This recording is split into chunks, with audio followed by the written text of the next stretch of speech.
find your bank account number and routing number on Payoneer, follow these steps. Log into Payoneer. Access your Payoneer account by visiting the Payoneer website and signing in with your credentials. Navigate to the Receive tab. Once logged in, navigate to the Receive tab or section of your Payoneer account dashboard.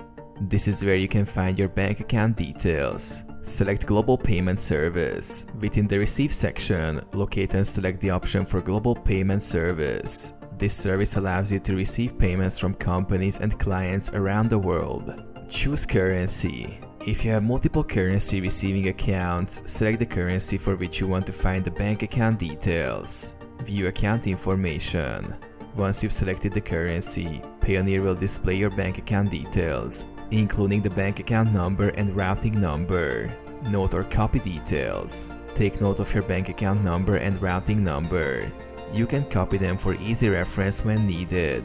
Confirm. Double-check the bank account details to ensure accuracy, especially if you have multiple currency receiving accounts.